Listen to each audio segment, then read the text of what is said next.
Chers apprenants, chers élèves, nous allions passer à la leçon numéro 2 où nous allions aborder le fonctionnement de l'appareil urinaire. Donc, physiologie.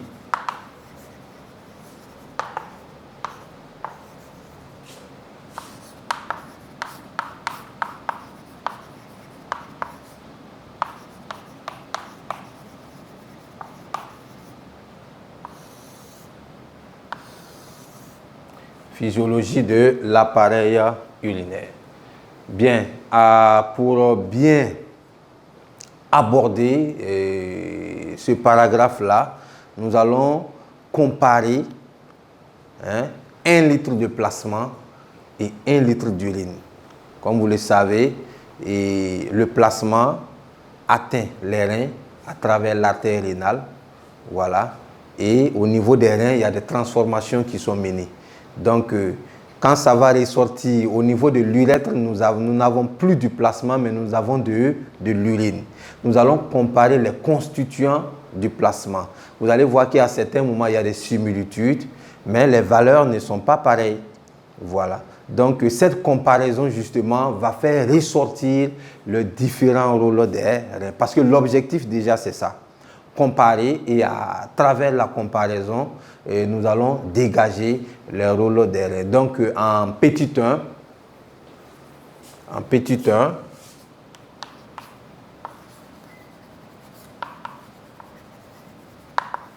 comparaison de l'urine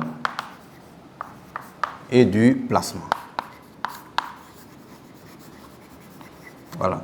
Donc, c'est 1 litre d'urine, 1 litre d'urine et 1 litre de plasma que nous allons prendre et puis voir justement les quantités, les volumes. Voilà. Donc, je vais mettre au tableau le tableau comparatif justement et après ça, nous allons ensemble analyser et interpréter. Chers apprenants, vous avez en face de vous 1 litre de plasma, 1 litre d'urine et avec justement les différents volumes. Voilà. Donc là, nous avons les constituants, les valeurs du plasma, les valeurs de l'urine. Voilà. Et quand on prend l'eau, l'eau existe et dans le plasma et dans l'urine, mais les volumes ne sont pas pareils. Voilà. Il y a plus d'eau dans l'urine que dans le plasma. C'est ce que nous voyons. Les sels minéraux. Vous voyez que la quantité de sels minéraux dans le plasma évolue.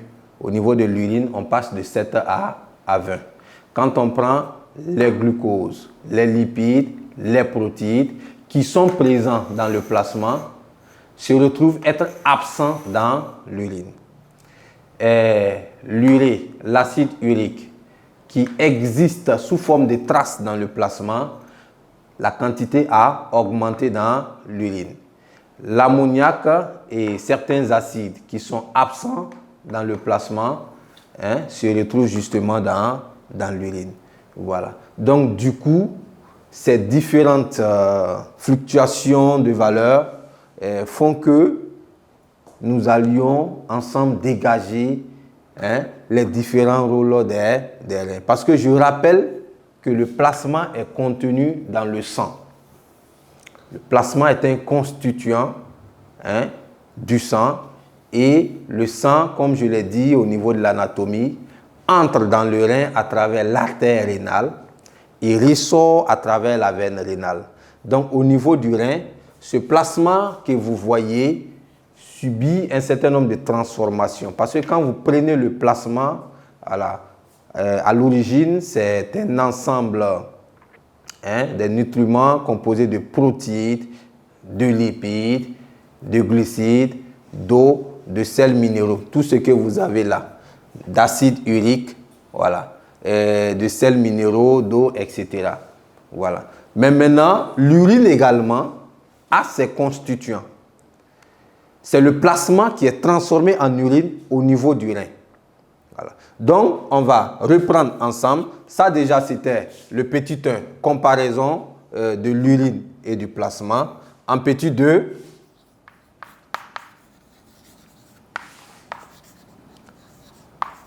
Rôle des reins. J'ai mis S à rôle parce qu'il y a plusieurs rôles. Les reins jouent plusieurs rôles.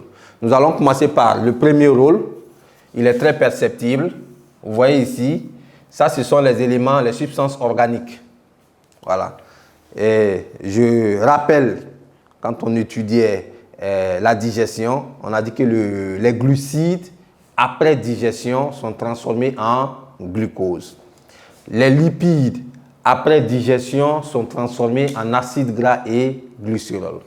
Les protéines, après digestion, sont transformés en acides aminés. Donc, ce dont je parle ici, c'est vraiment les produits finis de ces trois éléments-là. Donc, quand on prend les substances organiques, on constate leur présence dans le plasma, ce qui est normal.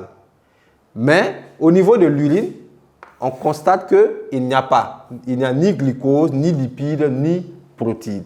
Donc, le premier rôle qui se dégage du rein ici, c'est que le rein joue un rôle de barrière. Barrière, c'est empêcher certaines substances d'aller à l'étape suivante.